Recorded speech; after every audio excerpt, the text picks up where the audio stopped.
بسم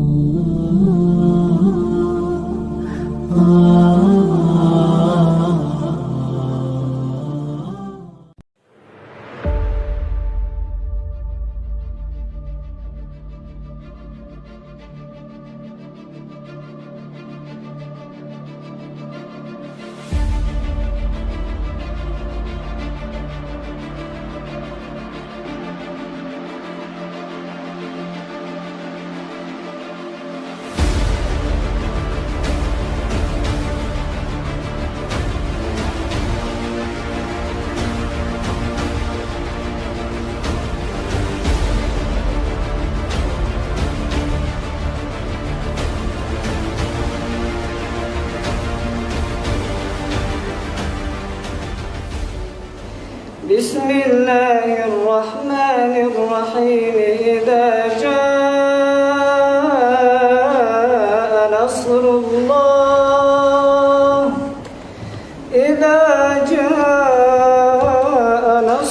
الله والفتح ورأيت الناس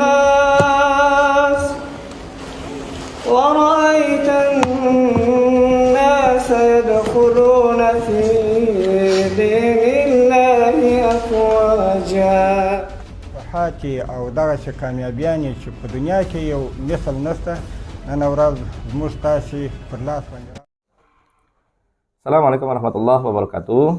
Alhamdulillah wassalatu wassalamu ala Rasulillah wa ala alihi wa ashabihi wa man tabi'ahum bi ihsan ila yaumiddin.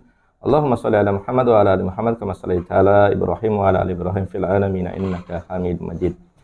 Sahabat UIM yang dirahmati Allah Subhanahu wa taala, pagi ini terasa spesial karena insyaallah ini adalah program berikutnya dari UIM Channel. Insyaallah kita akan mengembangkan UIM Podcast yang berbicara terkait dakwah kekinian, terkait dengan politik Islam dan pendidikan, dan terutama kita akan bahas terkait dengan isu-isu kekinian, isu-isu yang terkait dengan dunia Islam kekinian. Dan insyaallah hari ini kita kedatangan tamu spesial, Ustadz Abu Tholud. Assalamualaikum warahmatullahi wabarakatuh.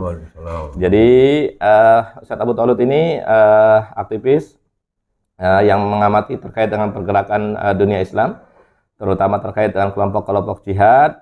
Dalam hal ini insya Allah kita akan membahas terkait dengan Afghanistan hari ini, 40 hari pemerintahan Taliban.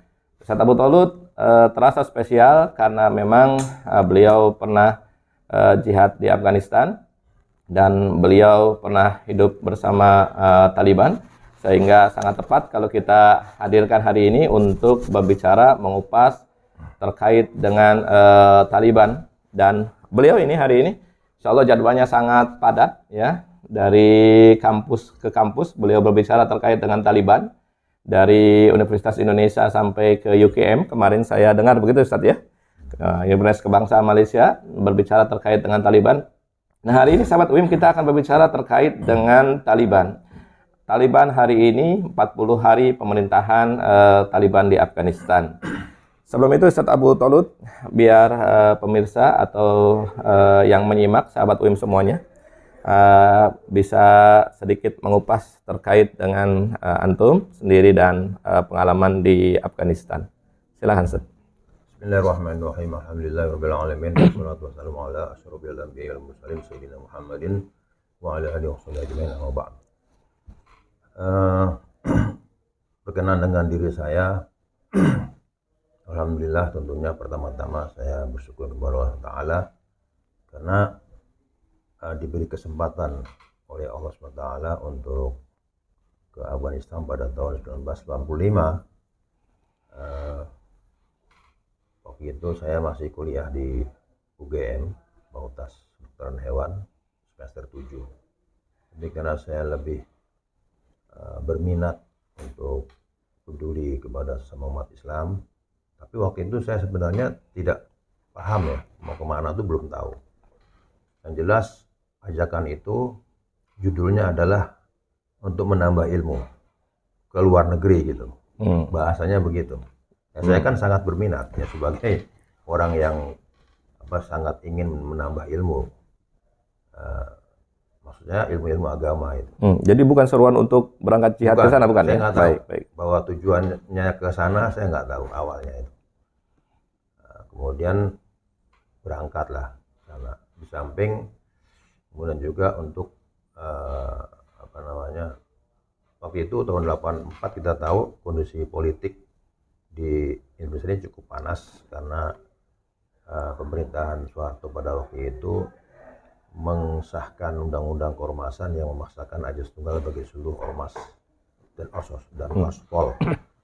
Itu mengguncangkan para aktivis, termasuk saya waktu itu ikut di HMI juga begitu. Sehingga bahkan ada kejadian di Tanjung Priuk, sehingga beberapa tokoh banyak yang ditangkap atau takut untuk berbicara. Sehingga kami para aktivis, saya kira yang mengalami atau seperti itu juga perasaannya sama dengan saya. Mungkin istilahnya galau lah. Apa yang diperbuat dan segala macam, termasuk diri saya tentunya. Maka atas dasar saran seorang kawan aktivis juga, ya, mahasiswa di IAIN Semarang waktu itu, menyarankan supaya ke Malaysia, ke Ustadz Abdullah Sungkar, rahimahullah, pimpinan Pondok Nguruki waktu itu, karena beliau yang selama ini masih konsisten mengkritik pemerintah saat itu. Sebetulnya yang lainnya sudah ya boleh katakan ya bungkam semua lah di sini. Di antaranya itu, jadi di samping menambah ilmu juga untuk katakanlah ya sebagai tokoh, sebagai aktivis kepada tokoh dalam ini Ustadzullah Sungkar, untuk konsultasi lah katakanlah begitu, gimana keadaan, apa yang harus diperbuat sudahnya sebagai aktivis gerakan Islam. Itu motivasi sebenarnya awalnya. Jadi saya nggak ngerti kalau kelanjutannya aku ternyata ke Afghanistan. Taunya pas di Malaysia itu oleh beliau diarahkan langsung ke Afghanistan. Kalau ingin tetap berjuang tuh lahan yang sekarang ini paling bagus adalah di sana. Baik, ini menarik sahabat UIM, dari kedokteran hewan ya Ustaz ya? Iya. Kedokteran hewan UGM, kemudian berangkat di Afghanistan ya, sempat transit ke Malaysia dan kemudian akhirnya berangkat ke Afghanistan. Selanjutnya Ustaz, setelah antum sampai ke Afghanistan, bagaimana kondisi waktu itu? Tahun 85 itu di Afghanistan tuh adalah medan konflik peperangan fisik antara kubu umat Islam, dalam hal ini 7 organisasi jihad, dengan rejim komunis waktu itu Babar Karmal, yang didukung bahkan secara keberadaannya juga ada di Afghanistan, yaitu Uni Soviet. Bukan hanya Uni Soviet, tapi Pakta Warsawa. Jadi Soviet dan anggota-anggotanya yang lain, beberapa negara itu. Jadi maknanya adalah mereka ini membackup rezim komunis Babar Karmal karena memandang bahwa terancam eksistensinya oleh perlawanan daripada kaum muslimin Afghanistan, sehingga supaya tidak jatuh dibantu. Dalam hal ini 7 organisasi tersebut itu awalnya sebenarnya dari satu organisasi. Kalau kita setback ke belakang historisnya ini, sebenarnya paham komunis itu sudah mulai masuk ke Afghanistan pada zaman Daud Muhammad Khod yang mengkudeta Raja Johir Shah. Tahun berapa itu Ustaz? Tahun 1973. Maksudnya adalah paham komunis secara struktural ya, kelembagaan itu.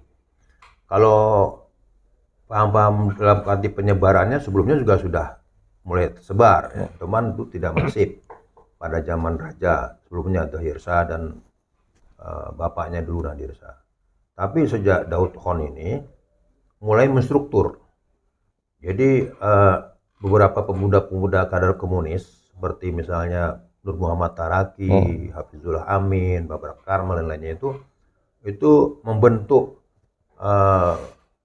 organisasi pemudaan komunis dan sejenis itulah, dan menerbitkan koran untuk media penyebaran pahamnya itu.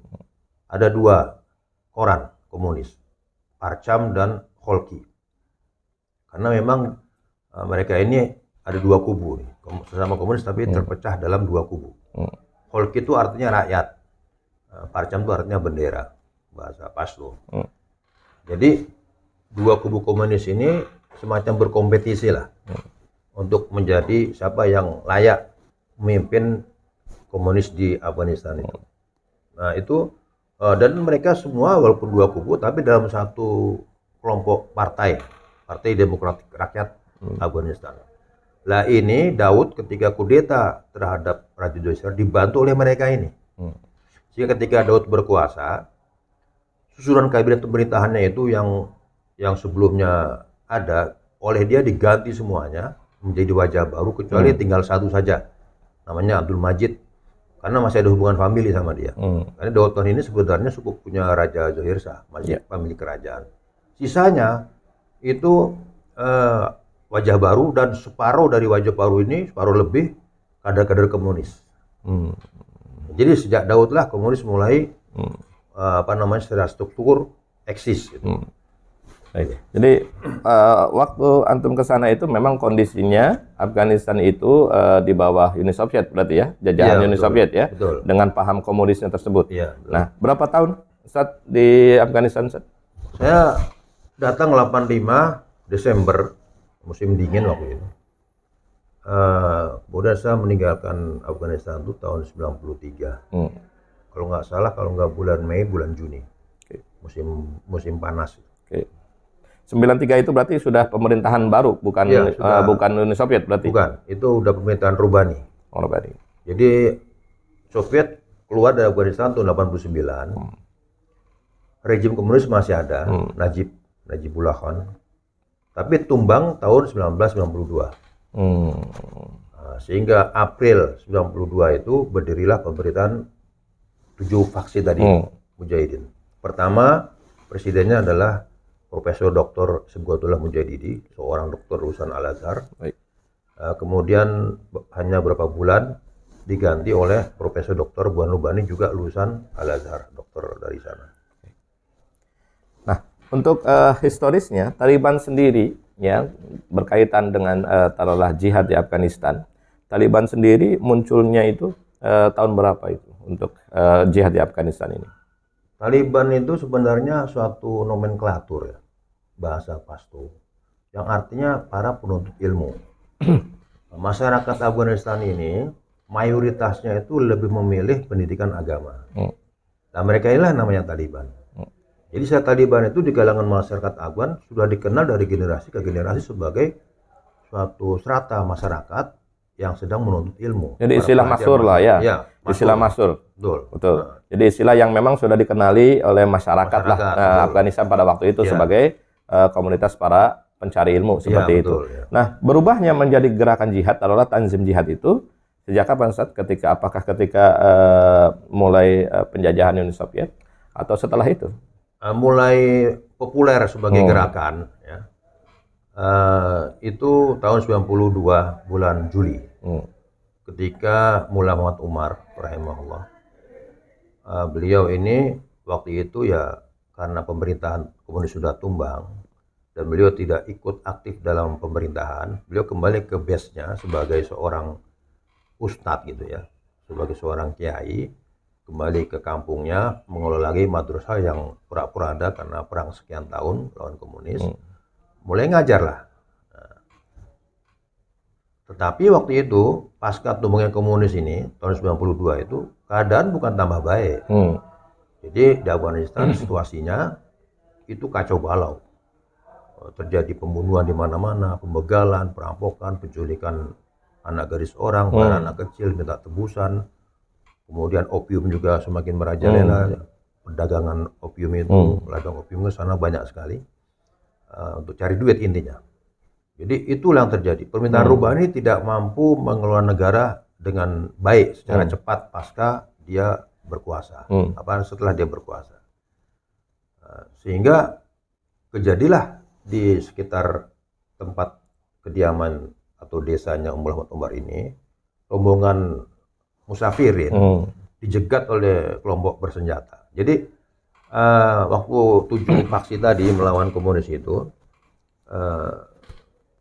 komunis tumbang, kemudian mereka masyarakat kan terbagi kepada 7 ini. Misalnya Afgan itu dalam perlawanan terhadap rejim komunis itu terbagi ke 7 ini. 7 organisasi. Iya. Boleh diketahui, Ustaz, pada waktu pemimpin dan organisasi? Ya. Pertama Jamiah Islamiyah, pimpinan Robani. Kemudian Hizbul Islam Hikmatiyar. Yang ketiga Hizbul Islam Mulawi Yunus Kholis. Yang keempat Harokat Inkilab Islam Mulawi Muhammad Nabi Muhammadi. Yang kelima Jabhah Nijah Timili, pimpinan Profesor Dr. Subhatullah Mujadidi. Yang keenam Mahasimili, pimpinan Syed Pir Ahmad Jelani. Yang ketujuh Ittihad Islami, pimpinan Profesor Dr. Abdul Robi Rasul Sayap, atau kita kenal sebagai Ustaz Sayap. 7 itu. Dengan awal berdiri yang bervariasi, nggak bareng. Nah, gitu. Nah, terus masyarakat terorganisir, terbagi ke dalam 7 ini untuk melawan komunis itu. Nah, pasca komunis tumbang, ya, para petinggi-petinggi dari 7 organisasi ini otomatis dia menjadi unsur pemerintahan yang terbentuk. Tapi kombatan-kombatan di dalam di 7 ini seperti tidak terkoordinir. Sehingga timbullah premanisme. Jadi kombatan-kombatan ini bersenjata semua, komunis sudah tumbang, tidak ada lagi peperangan mau lawan siapa, sehingga yang disasar adalah masyarakat. Menjadi objek kejahatan mereka ini dalam rangka untuk kebutuhan perutnya itu. Premanisme kriminal. Dan itu nggak dipenuhi oleh pemerintahan yang naik setelah komunis itu? Iya, nampaknya nggak mampu. Jadi pemerintah Rubani ini lemah nampaknya. Nggak mampu. Dia bikin suatu pemerintahan, tapi penuh dengan konflik. Bahkan saat itu ada perang antara pemerintah Rubani sebagai pemerintahan dengan kubunya Hikmatiyar yang mengambil posisi oposisi. Nah, ini 2 ini sedang perang nih. Perang fisik, banyak korban jatuh. Bahkan menurut catatan perang antar, bukan hanya 2 ini, nanti yang faksi lain juga ikut-ikutan, itu 40.000 orang masyarakat jadi korban akibat perang antar pemerintahan pasca komunis ini. Nah, disitulah kemudian Mullah Muhammad Umar itu, kejadian tadi itu, kasus tadi itu, beliau dengan beberapa jamaahnya, para santri dan para Maulawi yang lain, itu menolong para musafirin yang dibunuh dan diculik anak gadisnya, dan berhasil. Pelakunya kemudian tewas, tetapi sayangnya 3 orang anak gadis yang diculik itu meninggal di situ, dibunuh oleh para penculik itu. Kemenangan Mullah Muhammad Umar ini disambut gembira oleh masyarakat pada waktu itu di Kandahar. Daerahnya Kandahar. Provinsi Kandahar.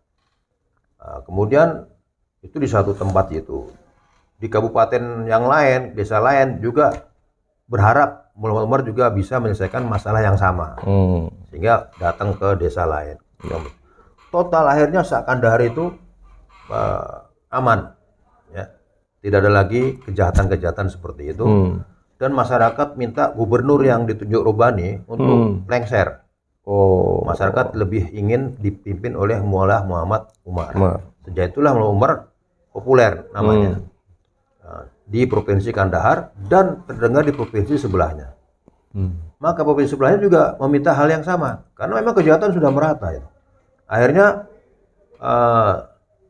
itu dimulai Juli 92, kemudian sampai tahun 94 Mullah Muhammad Umar ini menjadi pemimpin di lebih kurang 5 atau 6 provinsi Afghanistan, terutama di bagian selatan dan selatan barat. Jadi kayak Kandahar dan sekitarnya. Itu tahun 94. Baik. Jadi sahabat UIM, ini menarik ya. Jadi terkait dengan berdirinya taruhlah Taliban sebagai gerakan yang awalnya memang hanya penuntut ilmu ya, yang masyhurnya dikenal oleh masyarakat Afghanistan sebagai penuntut ilmu, kemudian berubah menjadi gerakan. Nah, ini menarik karena lahirnya dari keresahan ya, keresahan di pemerintahan keresahan yang memang tidak masalah-masalah yang tidak bisa diselesaikan oleh pemerintahan Afghanistan di situ. Dan Mullah Umar sebagai pemimpin lah ya, pemimpin Taliban pertama pada waktu itu, dengan gerakannya berhasil mengatasi semuanya itu. Sehingga kepercayaan masyarakat Afghanistan, terutama di Kandahar, tadi beliau katakan, di 6 provinsi di Afghanistan mulai mendapatkan simpati. Gerakan Taliban ini mulai mendapatkan simpati di 6 provinsi di Afghanistan, bahkan meminta Mullah Umar di gubernur jadi akhirnya gubernur Kandahar menjadi pemimpin gerakan di 6 provinsi. Di 6 provinsi itu. Nah, itu mungkin yang menjadi cikal bakal gerakan Afghanistan kemudian menyebar ke seluruh Afghanistan ya. Ya. Jadi tahun 94 itu karena sudah banyak pendukungnya. 1.000 ulama datang ke Mullah Umar juga berbaiat, lebih percaya beliau daripada Robani. Kemudian para Taliban yang lain juga merapat juga. Kemudian dari Tanjim 7 Tanjim itu orang-orangnya itu juga merapat. Ya. Jadi anggota 7 Tanjim itu masing-masing ada Talibannya semua. Nah itu kebanyakannya merapat semua. Jadi Tanjimnya bubar. Kemudian bahkan mulai Yunis Khalis, pimpinan Hizbul Islam itu, seluruh Tanjimnya itu boleh dikatakan merapat ke Taliban. Jadi provinsi yang mayoritas dikuasai Hizbul Islamnya Yunis Khalis ini, seperti Paktia, Paktiga, Khus segala macam itu, dengan pimpinannya yaitu Mulawi Julaiha Haqqani ini, rahimahullah, itu langsung merapat ke Mullah Umar. Nah, jadi tambah besar lah. Oleh karena itu maka diorganisir. Mulailah Taliban sebagai organisasi. Sejak itu 94 itu.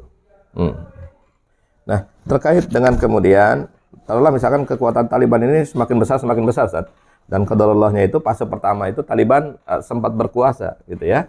Sempat berkuasa, nah, kemudian terjadi isu macam-macam lah terkait dengan Taliban. Isu terkait dengan tidak ada penghargaan terhadap perempuan, pembatasan perempuan untuk bekerja, emansipasi perempuan untuk mengalami pendidikan, dan yang lain-lainnya. Sehingga itulah isu-isu itu yang saya amati itu yang pintu masuk untuk gerakan taruhlah yang benci terhadap Taliban di Afghanistan itu untuk menjatuhkan Taliban. Bagaimana pendapat saya terkait dengan permasalahan tersebut? Pemerintahan Taliban fase pertama saat ya? Ya. Jadi Taliban menjadi pemerintahan, mesti awalnya tadi itu adalah tidak berniat untuk kudeta bentuk pemerintahan, itu spontanitas gerakan masyarakat terhadap kejahatan kriminal di kalangan masyarakat yang menjadi korban. Tapi kemudian dalam perkembangannya dari 28 provinsi, 21 provinsi itu mengakui kepemimpinannya Mullah Umar, merapat dan jadi hanya 7 yang tidak mengakui, 21 berarti secara aklamasi lah, legalitasnya kuat lah ya. Jadi itu memang keinginan rakyat untuk menyerahkan kepada Mullah Umar memimpin negara. Walaupun secara pemerintahan beliau belum mendeklarasikan pemerintahan. Pemerintahannya masih Robani. Nah, jadi yang 7 ini diantaranya Robani, Sayaf, Hikmatyar, Ahmad Mas'ud, Dustum, dan kelompok Hizbul Wahdat Syiah. Nah ini yang tersisa, yang mereka ini banyak di 7 provinsi sisanya itu. Nah, kemudian Taliban mendatangi Robani di Kabul, menyampaikan aspirasi. Yang paling penting beberapa poin. Pertama, agar supaya Robani ini konsisten, komitmen untuk menegakkan syariat Islam. Karena perjuangan dari awal seperti itu. Yang kedua, supaya pemerintahan Robani ini mengeliminir unsur-unsur komunis yang masih ada di tubuh pemerintahannya. Jadi para perwira militer komunis, elit politiknya masih kepake di pemerintahan Robani. Nah, Taliban minta itu dibersihkan, gitu. Karena mereka itu deh yang merusakkan negara kita ini sejak bertahun ini, sejak mereka berkuasa komunis ini. Yang berikutnya adalah Taliban minta supaya perempuan jangan dilibatkan dalam pemerintahan. Karena memang masih banyak laki-laki di Afghanistan. Gitu. Jadi kenapa harus perempuan yang ngurus negara ini? Apalagi negara dalam keadaan carut marut seperti ini. Kemudian berikutnya adalah diminta Umar Rubani untuk menyelesaikan tadi itu kejahatan-kejahatan di kalangan masyarakat primaris, bukan khususnya di Kabul, di tempat Rubani memerintah itu adanya kemaksiatan, video-video maksiat, pornografi segala macam lah orang. Yang jelas di kota Kabul itu pusat kemaksiatan yang paling hebat se-Afghanistan itu. Tempat pusat beritanya, tempat Rubani ada di situ. Kan itu harusnya bisa diselesaikan. Itu tentuan Taliban itu. Nah, Rubani ya tidak bisa menyanggupi dalam tempo singkat. Justru memberikan peluang kepada gerakan Taliban ini.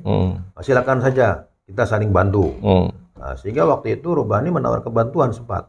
Kalau perlu nanti kami juga bantu. Jadi artinya karena Taliban memang tidak berniat menggulingkan Rubani. Gitu. Rubani waktu awal-awal menyambut positif. Gitu. Dia hanya mengakui kelemahannya saja. Kemudian suruh datanglah utusan Taliban ke Kabul. Ya. Datang ke Kabul, kira-kira 250 orang dengan damai. Dan Menteri Pertahanan Rubani, Ahmad Shah Massoud, menjanjikan keamanan. Jadi kalian gak usah bawa senjata masuk Kabul. Tapi setelah ketemu Rubani, besok harinya mereka di masjid itu dibunuh oleh pasukannya Ahmad Shah Massoud. 250 orang Taliban meninggal di situ tanpa bersenjata. Artinya kan ada pengkhianatan gitu. Nah, itulah yang memicu Taliban untuk menuntut balas kepada pemerintahan Rubani, karena itu dilakukan oleh Menteri Pertahanannya Ahmad Shah Massoud. Nah, akhirnya Rubani jatuh. Tahun 96 itu Kabul direbut oleh Taliban. Maka berdirilah pemerintahan Taliban sejak itu, 96. Nah, urusan tentang masalah tadi hak perempuan dan lainnya itu, Taliban umurnya tuh pendek. Pemerintahannya zaman Mullah Omar 96 sampai 2001. Dan itu situasinya penuh dengan peperangan terus-menerus. Pada waktu itu negara-negara sekitar Afghanistan juga tidak mendukung pemerintahan Taliban. Bahkan Pakistan memblokade perbatasan timur, mengerahkan pasukannya. Jadi suplai logistik segala macam ke Afghanistan itu diblokade oleh pemerintahan Pakistan. Sehingga bukan hanya Taliban yang merasa penderitaan, masyarakat pada umumnya menderita karena itu adalah kebutuhan-kebutuhan pokok masyarakat. Itu diblokade oleh pemerintahan Pakistan. Kemudian Iran juga demikian. 200 lebih pasukannya disebar di sepanjang perbatasan dengan Afghanistan di sebelah barat. Di utara juga demikian, Uzbekistan, Uni Soviet waktu juga waktu sudah jatuh menjadi Rusia, itu juga begitu, memblokade perbatasan utara. Di dalam Afghanistan sendiri tadi kelompok-kelompok tadi itu resisten dan mengadakan perlawanan fisik seperti kelompok Ahmad Shah Massoud, Dostum, Hikmatyar, kemudian Hizbul Wahdat Syiah. Sehingga Taliban dalam hal ini berbagi kekuatannya yang besar, sepertiga ke perbatasan dengan Iran, jaga-jaga kalau Iran invasi masuk, sepertiga lagi di timur, jaga-jaga Pakistan kalau invasi masuk, sepertiga lagi di utara, sisanya menyelesaikan yang dalam ini. Dalam situasi seperti itulah maka Taliban tidak membuka madrasah untuk sekolah orang-orang perempuan, kerja perempuan, karena itu nggak aman. Dan kultur orang Afgan ini sangat melindungi kaum wanita. Kalau Anda ke sana, Anda tidak akan menemui di pasar-pasar sana itu orang berjualan, yang jual, yang beli seperti di sini kebanyakan kaum ibu-ibu. Ibu-ibu lah ya. Karena didominasi oleh pria. Jadi itu maksudnya ada kultur Afgan itu perempuan itu dijaga, dimuliakan, nggak sembarangan bisa diat orang, dipegang orang, seperti itu. Apalagi nyawa, maka diminta untuk di rumah, nggak usah sekolah, nggak usah apa, karena situasi nggak mungkin. Ya, sahabat UIM, seperti itulah fakta yang terjadi pada pemerintahan pertama Taliban di Afghanistan ya, 2016 ya, 19 sampai 96 sampai 2001 ya. Jadi isu-isu terkait dengan bahwa Taliban tidak peduli terhadap perempuan, bahwa Taliban tidak mempekerjakan perempuan adalah isu yang memang sengaja dihembuskan oleh musuh-musuh, taruhlah musuh-musuh Islam, musuh-musuh yang tidak suka terhadap Taliban. Faktanya tadi disampaikan oleh beliau, Ustaz Abu Thalud, itu ternyata justru Taliban memuliakan perempuan, Ustaz ya, memuliakan perempuan, menghormati perempuan, dan kondisi pada waktu itu pemerintahan itu tidak stabil, Ustaz ya. Ya. Maksudnya terjadi peperangan di mana-mana, sehingga kalau perempuan sekolah, taruhlah dalam soal ini, perempuan kerja itu justru dianggap oleh pemerintahan Taliban waktu itu justru tidak aman gitu, Ustaz ya. Dan itu yang dilakukan oleh pemerintahan Taliban. Jadi ini membantah isu-isu yang kemudian beredar, yang banyak saya temukan di tulisan-tulisan, bahkan di pemberitaan sahabat web, bahwa Taliban ini rasis lah, taruhlah ya, terhadap perempuan, tidak menyamakan derajat perempuan dan yang lain-lainnya. Nah hari ini Ustaz, terkait dengan pemerintahan kedua dari Taliban, ya, fase kedua taruhlah, kalau dulu 99 sampai 2001 itu fase pertama, maka ini adalah fase kedua ya. Dimulai kalau kemarin kita dengan beritanya itu mulai 12 Agustus ya, atau 15 Agustus Ustaz, yang waktu masuk ke Kabul itu. 15 Agustus. 15 Agustus ya. Sebelumnya memang sudah dikuasai wilayah-wilayah Afghanistan itu oleh Taliban, dan puncaknya adalah ketika Kabul sebagai ibu kota dari Afghanistan kemudian dimasuki oleh Taliban tanpa adanya pertumpahan darah, tanpa adanya peperangan. Dan ini menarik ya, sahabat yang menarik ya. Jadi masuknya Taliban ke Afghanistan tanpa peperangan ini menarik ya, karena mirip-mirip kayak Fathu Mekah ya, ketika Rasulullah SAW menundukkan Mekah dan tanpa ada peperangan. Dan ini kalau dulu mungkin kisahnya sahabat Rasulullah dan para sahabat, ini di era modern lah ya, Taliban dengan rakyat Afghanistan ya, berhasil masuk ke Afghanistan dan berhasil menaklukkan Kabul tanpa peperangan. Nah sekarang saya ingin masuk kepada Afghanistan sekarang ini Ustaz ya. Bagaimana Afghanistan sekarang hari ini, 40 hari pemerintahan Taliban? Apa yang membedakan, kalau misalkan terlalu dini lah Ustaz ya, terlalu dini untuk melihat kinerja lah pemerintahan dari Taliban ini. Namun kita ingin mengetahui terkait dengan apa yang terjadi hari ini. Ya, apa yang terjadi selama 40 hari pemerintahan Taliban di Afghanistan. Ya. Jadi sebelum itu pemerintahan Taliban ini lebih kurang 1 tahun terlibat dalam perundingan perdamaian di Doha, Qatar. Pertama dengan pihak Amerika sendiri, kemudian lanjut dengan rejim Afghanistan sesama Afgan. Yang ujungnya adalah dihasilkan kesepakatan yang paling penting dua. Yang pertama adalah pemerintahan Taliban komitmen untuk tidak menjadikan bumi Afghanistan sebagai fasilitas kegiatan yang mengancam negara orang lain. Yang kedua, Amerika Serikat dan NATO seluruhnya itu harus keluar dari Afghanistan seharusnya bulan Mei 2021. Tapi mereka tidak bisa konsisten dengan perjanjiannya itu, sehingga molor sampai baru kemarin itu bulan September ini keluar semua. Dan sebagai pemberitaan baru, di samping komitmen dengan perjanjian Doha itu, pemerintahan Taliban atau dikenal dengan Imarah Islamiyah Afghanistan, kita singkat saja IIA ya, Imarah Islamiyah Afghanistan ini mulai berbenah, dan mereka mulai dari hal-hal yang praktis dan urgen, kebutuhan saat itu. Oleh karena itu mereka tidak segera langsung susunan pemerintahan dari atas ke bawah diumumkan, itu belakangan. Mereka langsung misalnya urusan keamanan yang paling penting itu mereka dahulukan. Bagaimana seluruh negeri ini aman, terutama Kabul. Kalau di daerah-daerah itu karena masyarakat sudah pro kepada Taliban, nggak terlalu sibuk lah, sudah mapan. Tapi Kabul ini mereka kerahkan pasukannya yang dikenal dengan Badri 313 dan lainnya untuk mengamankan kota Kabul. Sebab Kabul ini kan masih banyak unsur-unsur yang anti Taliban. Kemudian keamanan mereka dahulukan. Yang kedua adalah mereka mulai membenahi fasilitas yang rusak akibat perang. Baik, sebelum ke ini, Ustaz. Jadi memang PR Taliban hari ini menjaga stabilitas negara, Ustaz, menjaga keamanan. Bagaimana Ustaz, ketika ada kabar bahwa terjadi, taruhlah kemarin ya, ketika awal-awal Imarah Islam Afghanistan lah, taruhlah IIA itu kemudian berkuasa di Taliban, kemudian tidak lama dari itu ada ledakan lah, ya. Beritanya itu apakah ISIS yang bertanggung jawab ya, dan kemudian kemarin ada ledakan lagi. Dan itu bagaimana itu kondisinya, Ustaz? Ya, jadi bagaimana peran IA ya, itu untuk menstabilkan kondisi negara? Apakah ini memang sengaja dibuat untuk telah melemahkan pemerintahan Taliban atau bagaimana? Ya, jelas.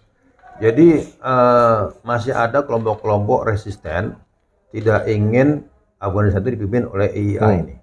Dari rakyat Afghanistan sendiri atau dari Jadi, luar? rakyat Afghanistan yang itu dia ya sebenarnya skenario-nya dari pihak asing juga. Baik.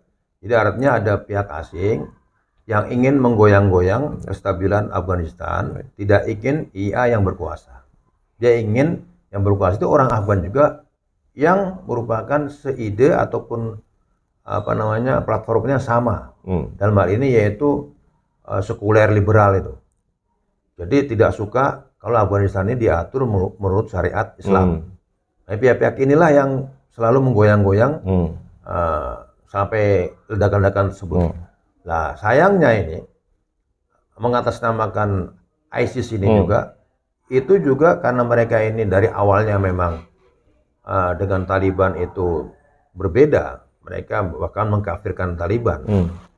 Mereka ini menjadi alat daripada kelompok-kelompok tadi itu untuk melakukan aksi-aksi tersebut. Bahkan ini sebelumnya juga sudah mereka lakukan.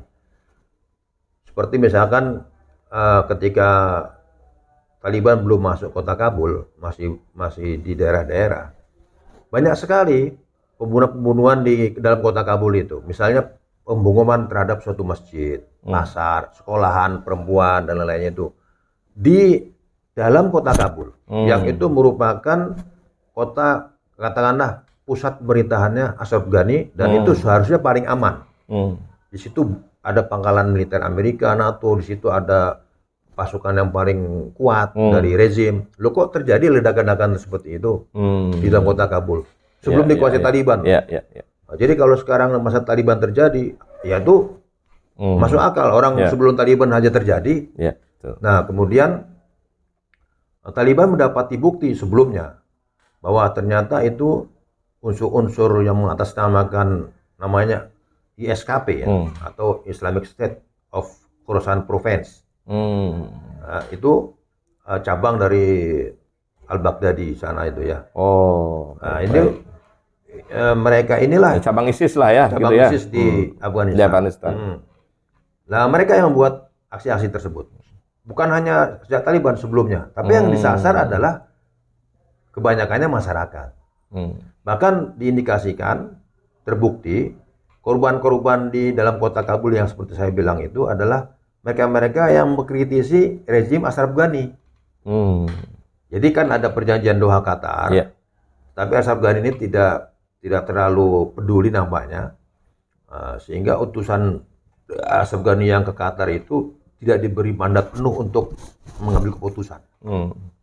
Jadi artinya ada unsur kesengajaan menggagalkan perjanjian damai di Doha itu dari pihak rezim Ashraf Ghani. Di Tuban sebagainya ada orang-orang yang karena tidak arahnya menguntungkan Taliban lah istilahnya. Perjanjian itu karena itu ujungnya pasukan NATO Amerika harus keluar gitu ya. Jadi dianggap menguntungkan Taliban dan tidak menguntungkan Ashraf Ghani lah misalnya seperti itu. Karena bisa dikalkulasi kalau NATO Amerika ini keluar, rezim Ashraf Ghani jatuh. Itu sudah bisa dikalkulasi itu seperti itu. Nah, ada pihak dari Ashraf Ghani tidak ingin itu. Maka mereka ingin menciptakan suatu citra bahwa Afghanistan ini belum aman. Masih ada ISIS dan segala macam sehingga kehadiran NATO itu masih diperlukan. Betul. Nah, itu alasannya. Maka dibuatlah aksi-aksi dan orang-orang ISIS mau melakukannya karena mereka anggap ini murtad semua. Betul. Nah, dan didapati bukti sebelum ini tahun 2019 itu ada pejabat intelijen daripada rejim Ashraf Ghani itu dalam suatu perjalanannya terjegat oleh pasukan Taliban. Di kendaraan itu ditemukan benderanya SKP. Ada apa namanya beberapa alat apa namanya bahan peledak, dan dia menuju ke tempat di mana ada sel-sel SKP di situ. Artinya dia ingin menyuplai, memasok. Artinya itu sekian dari satu bukti dari sekian bukti bahwasanya sel-sel yang mengatasnamakan SKP atau ISIS Afghanistan ini adalah permainannya intelijen rezim Ashraf Ghani. Nah, itulah yang sekarang ini buat ledakan dan lainnya itu di Kabul itu. Ya, baik. Sahabat UIF, ya, jadi seperti itu ya faktanya yang terjadi, bahwa apa yang terjadi peledakan-peledakan yang di Afghanistan hari ini taruhlah misalkan orang-orang yang memang tidak menghendaki instabilitas di Afghanistan, terutama tidak menghendaki Afghanistan atau terutama tidak menghendaki Taliban sebagai pemerintahan sekarang, ya, Imarah Islam Afghanistan untuk berkuasa dan dengan tenang lah, seperti itu ya. Seperti. Lalu bagaimana dengan faktor-faktor yang lainnya lah tadi ya, kita sudah bahas terkait dengan PR Taliban untuk menstabilkan negara ya, menciptakan stabilitas negara. Nah, berikutnya terkait dengan isu pendidikan, ekonomi dan yang lainnya, apa yang sudah dilakukan Taliban selama 40 hari ini menurut pengamatan antum atau data yang antum punya? Dari segi pendidikan itu di Afghanistan berjalan ujian masuk perguruan tinggi, masuk Universitas Kabul. Baik. Ada UMPTN lah ya, kalau di Indonesia. UMPTN kalau di Indonesia itu. Kemudian karena Taliban yang sudah memerintah, Taliban menyelenggarakan itu. Baik. Dan ada seorang putri, pelajar putri, ranking tertinggi mendapat nilai ujian tersebut. Kemudian dari pihak Taliban, bagian pendidikannya itu memberikan apresiasi, penghargaan di Kabul itu, resmi dari pemerintah Taliban. Itu perempuan. Beasiswa atau gimana bentuknya? Waktu itu ya apresiasi dalam bentuk penghargaan. Ya. Saya nggak tahu lah beasiswa atau apa, tidak diumumkan. Yang jelas itu menunjukkan bukti bahwa Taliban sebenarnya tidak menghalangi perempuan untuk sekolah ya, untuk kuliah gitu ya. Karena situasi sekarang sudah beda ketika 96-2001. Ya, 96-2001 masih konflik, banyak peperangan. Tidak memungkinkan perempuan untuk sekolah, kuliah dan yang lainnya. Sekarang sudah buka semua, sekolah perempuan banyak buka. Di Kabul sudah berjalan normal, bisa bisa dilihat ke kota Kabul sana banyak putra putri itu kegiatan belajar mengajar normal. Ya.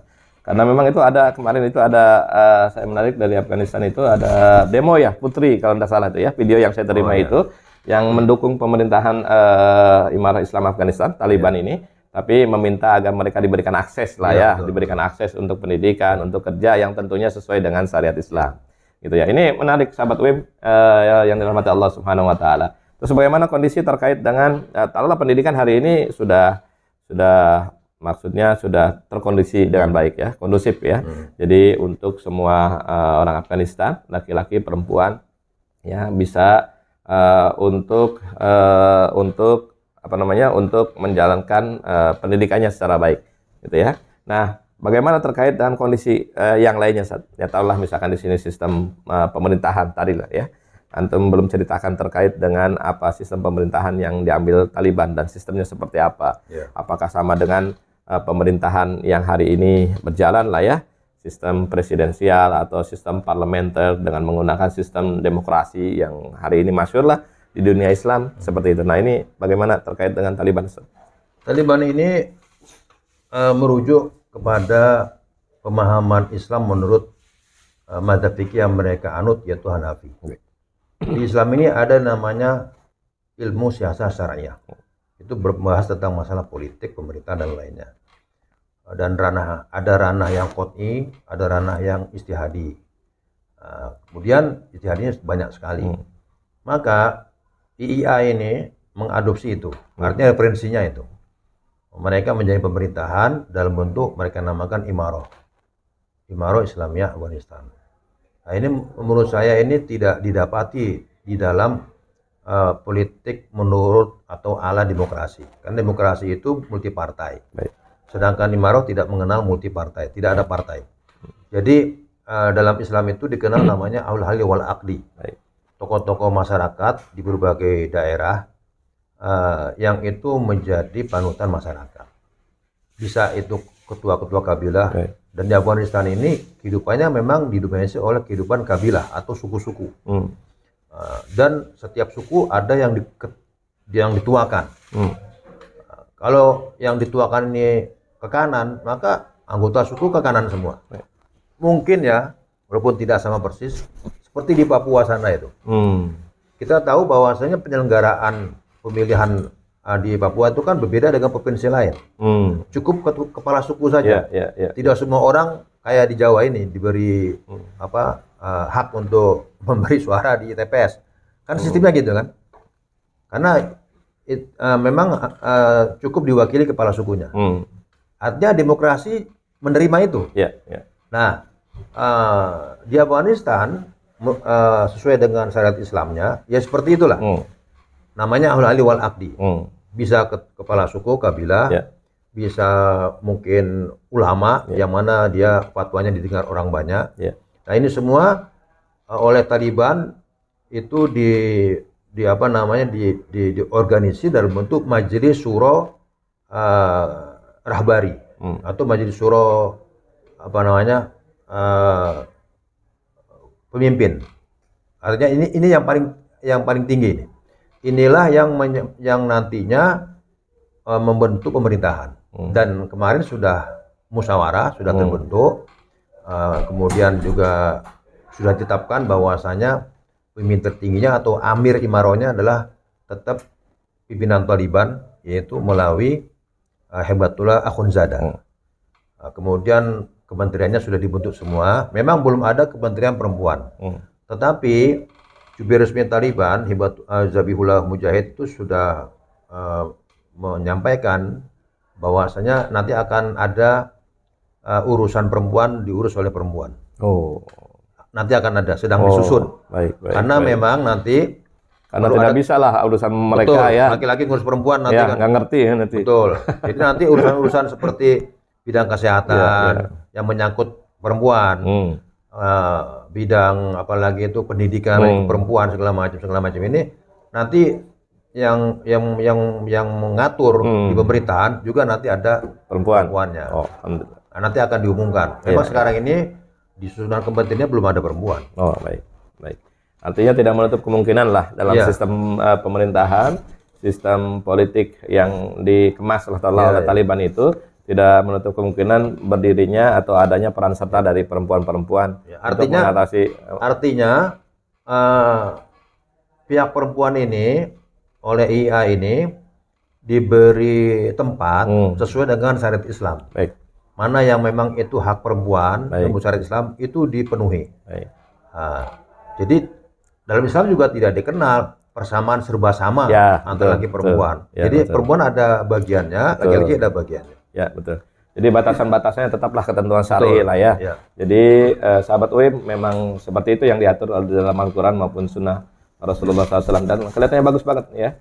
Bagus terkait dengan Taliban yang memberikan porsi terhadap perempuan, namun lagi-lagi batasannya adalah ketentuan syariat ya. Bukan pembagian jatah kepada perempuan berdasarkan tadi emansipasi lah kalau sekarang bukan sama rata. Bukan sama rata. Karena memang fitrahnya berbeda. Ya betul, karena fitrahnya berbeda sehingga peran serta perempuan ya otomatis ya diberikan peran, tetapi ketentuannya tetap dikembalikan kepada syariat. Nah, menarik terkait dengan kondisi ekonomi Afghanistan. Afghanistan itu kondisinya seperti apa, Seth? Apakah seperti Indonesia, negeri yang kaya atau bagaimana? Karena tidak bisa dinafikan, tidak bisa dihindarkan bahwa kebutuhan rakyat itu kan terkait dengan masalah perut lah ya. Kalau masalah perutnya kenyang kelihatannya meskipun pemahamannya apa aja gitu misalkan ya, dia akan ikut. Nah, di Afghanistan ini taruhlah dengan Taliban memerintah sekarang ini, potensi ekonomi ini seperti apa? Apakah seperti Indonesia atau bagaimana? Potensi yang paling besar itu apa sih? Kalau sumber daya alamnya, sana ada beberapa tambang-tambang mineral ya. Emas ada, uranium ada, kemudian gas juga ada, kemudian batu-batu batu apa ya, batu berharga ya, batu mulia. Batu mulia. Seperti jamrud dan lain sebagainya, batu mulia itu juga banyak sekali. Banyak sana Ustaz, ya? Banyak. Baik. Kemudian juga dari segi perkebunan, Afghanistan termasuk sempat menjadi produsen buah-buahan yang diekspor untuk komoditi buah-buahan tertentu. Ya. Sempat. Kemudian juga yang lain-lainnya dia lalu lintas perdagangan. Seperti Pakistan. Bagi Pakistan penting sekali nih Afghanistan, sebab pecahan Uni Soviet seperti Uzbekistan, Turkmenistan dan lainnya itu populasinya kira-kira 200 juta, pemerintahan baru semua. Bagi Pakistan itu adalah pasar yang bagus dan jarak yang lebih dekat, hanya melewati Afghanistan saja. Otomatis karena habis dilewati kan Afghanistan harus dapat bagian juga dong, sebagai negara yang dilewati. Ya, betul. Jadi artinya dari hasil perdagangan lintas negara, posisi geografis yang strategis itu juga menjadi masukan bagi Afghanistan. Nah, ini semua sedang diatur oleh IA ini. Nah, kemudian tempo hari saya juga dapat dari sana berita bahwasanya mereka sudah mulai untuk melakukan apa namanya istilahnya, mungkin rehabilitasi atau apalah, tempat-tempat penambangan yang rusak karena perang itu. Itu ada sekitar 200 lebih itu. Titik-titik apa namanya penambangan tadi itu. Bahan-bahan mineral itu, material apa namanya istilahnya, uranium dan lainnya itu. Ada 200 spot. Nah, itu rata-rata rusak. Nah, itu kemarin sudah mulai satu persatu mau dibenahi untuk mulai produksi lagi. Ya. Baik sahabat UM, menarik ini membicarakan Afghanistan, membicarakan Taliban, Imarah Islam Afghanistan. Tadi kita sudah bicarakan terkait dengan potensi Imarah Afghanistan hari ini. Ya, Afghanistan hari ini 40 hari pemerintahan Taliban di Afghanistan. Ternyata kalau kita telusuri, ya, dari stabilitas negara, Taliban sedang memperbaiki meskipun ada beberapa yang hari ini ya yang masih perlu diperbaiki. Tadi ledakan-ledakan dan Taliban berusaha memberikan keamanan terhadap rakyatnya.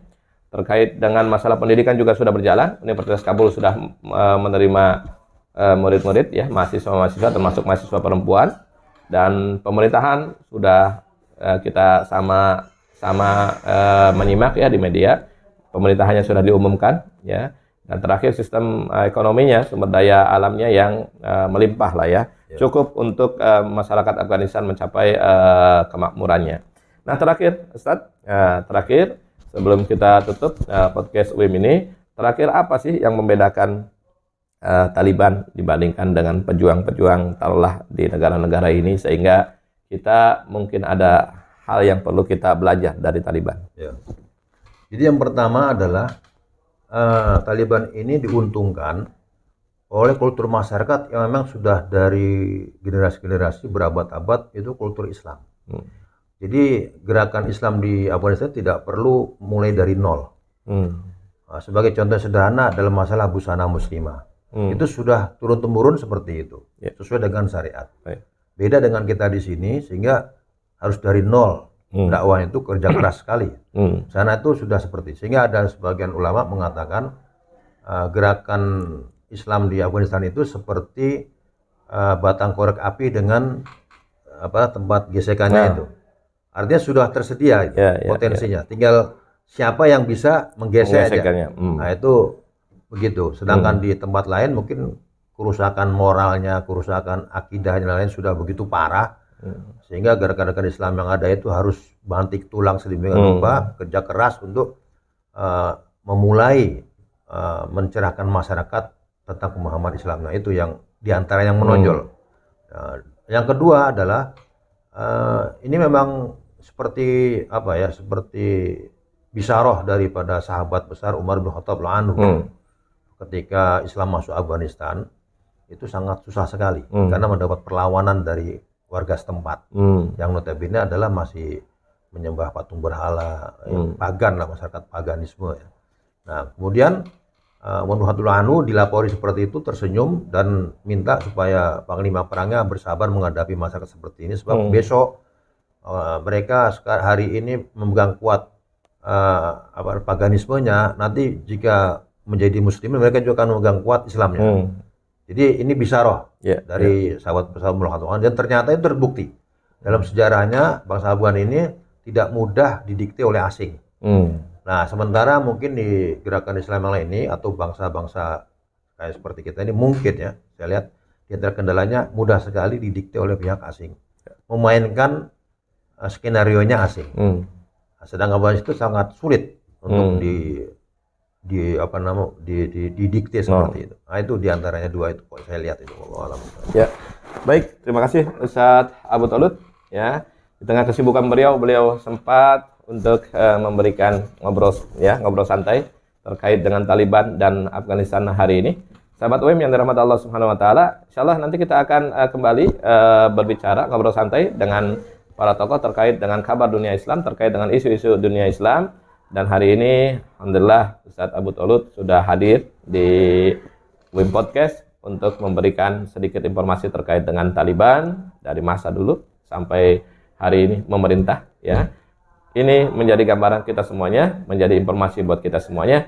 Dan mudah-mudahan lah ya, kita doakan saudara-saudara kita Taliban berhasil memerintah ya di Afghanistan, sehingga cahayanya bisa menyebar ke tempat-tempat yang lainnya, termasuk Indonesia. Indonesia krisis kepemimpinan ya, Indonesia krisis untuk pemerintahan Islam, politik Islam. Maka mudah-mudahan lah ya, satu bumi Islam berhasil ditaklukkan, satu bumi Islam berhasil memerintah dengan sistem pemerintahan Islam. Mudah-mudahan menyebar ke bumi-bumi Islam yang lainnya, negara-negara Islam yang lainnya. Terima kasih Ustadz Abu Tolut atas memenuhi undangan kami untuk berbicara singkat terkait dengan Taliban dan Afghanistan. Demikian sahabat UIM, Assalamualaikum warahmatullahi wabarakatuh. Waalaikumsalam.